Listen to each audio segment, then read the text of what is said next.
Is this new iPhone Air full of hot air? Let's get into it.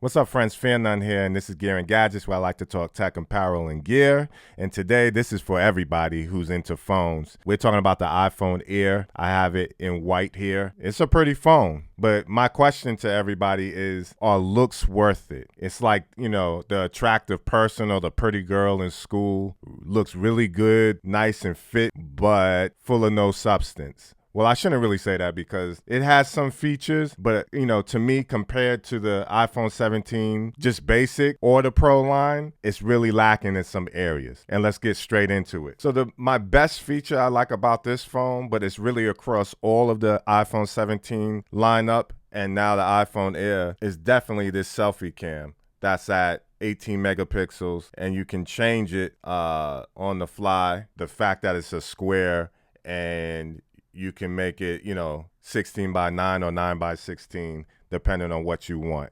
That is my favorite feature of this camera. I also like that it's still made, out of titanium or a titanium finish. It looks pretty. It feels great in the hand. It makes you feel like they use good materials to make it. But other than that, the inside, damn shame. This is the iPhone 8 Plus. The thinness is marginally bigger. It's like almost insignificant. And this is an old iPhone 8 Plus that came out in like 2013 or 14 or 15. iPhone 8. 4.7-inch Retina display in iPhone 8 and a 5.5-inch in iPhone 8 Plus. It has all the features that came out with the iPhone 17 Pro lineup, which is the brightest screen and all the software that it has. But that's all I really like about this phone. The things I don't like, and it's a long list, starting with the battery. This thing, the battery, I'm used to a battery lasting longer. Granted, I drive and, I can plug in whenever I want.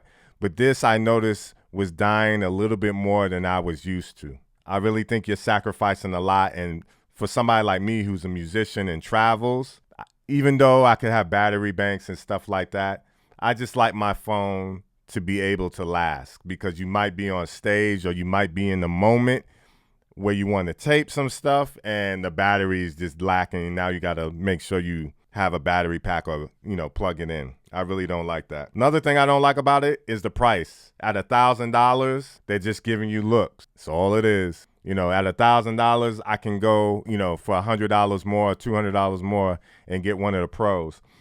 Like I did. I did review the iPhone 17 Pro, not the Max. And that phone to me is way better than this phone. And once you put a case on it, even though this is a thin case right here, it really doesn't matter. I guess the phone is for people who don't want to use a case and that are not techie and that don't care about getting what you pay for. I'm finding it hard to really like this phone long term. It's great to put in your hand. It's great to show off. I guess it is cool that the silver chrome part, if you really want to be a baller, and that would be the reason why you're buying this phone. I guess it's cool that it matches, your Amex Platinum if you're balling out like that. They're both mirrored down. It's titanium and metal if you want matching credit cards and phones. But other than that, there's a lot that I don't like. The camera is not as good as the iPhone 17 Pro and Pro Max. The software on the cameras, as far as optical zoom, is not as good as the iPhone 17 Pro Max. It's not as good as my iPhone 15 Pro Max daily driver. So, and, yes, it is thicker, but I don't really even care about that. And if you want to stay with the titanium, you have it. I have my iPhone 15 Pro paid for. Got my 3 lenses. It just doesn't have the selfie cam at 18 megapixels, but this is where I'm at with it. Some other things I don't like is that the flashlight on here, I don't know if you can see it. You can increase the brightness, but you can't focus the light. That's another little quirk that I noticed with the iPhone 17 Pro that you can't do. Let me see if my 15 can do it. Yeah, even my 15 can do focusing the light to a more narrow light, or you can, make it brighter. You can't even do that with this Air. That costs way more than my 15 at this point. I feel like you're sacrificing a lot, even if you trade in your iPhone 15, 16, any of the ones with the USB-C that are Pro or Pro Max. The better buy to me is going with the iPhone 17, just the normal one, and it's still way better than this. I would get the Pro or Pro Max. Granted, you're getting that aluminum, so you're going down in materials, but most people use cases anyway. When I went into the store to buy the iPhone, about 2-3 minutes. Okay. It was the only iPhone left. I asked the lady, why is that? Did you get a restock? She said, no, they're just not selling.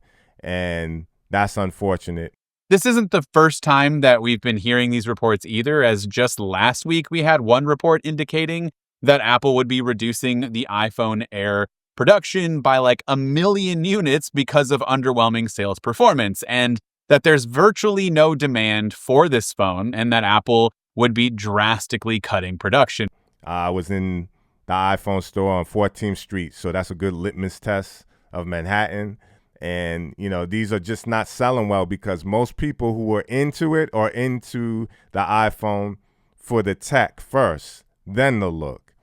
And usually Apple blends, or they blend tech with style. But they went too much on the style end. This is more like the person you're dating with no substance that looks good. The sexy girl in high school, thin, but not much else there. So I would call this iPhone the iPhone flatulence instead of Air because it's just full of hot air.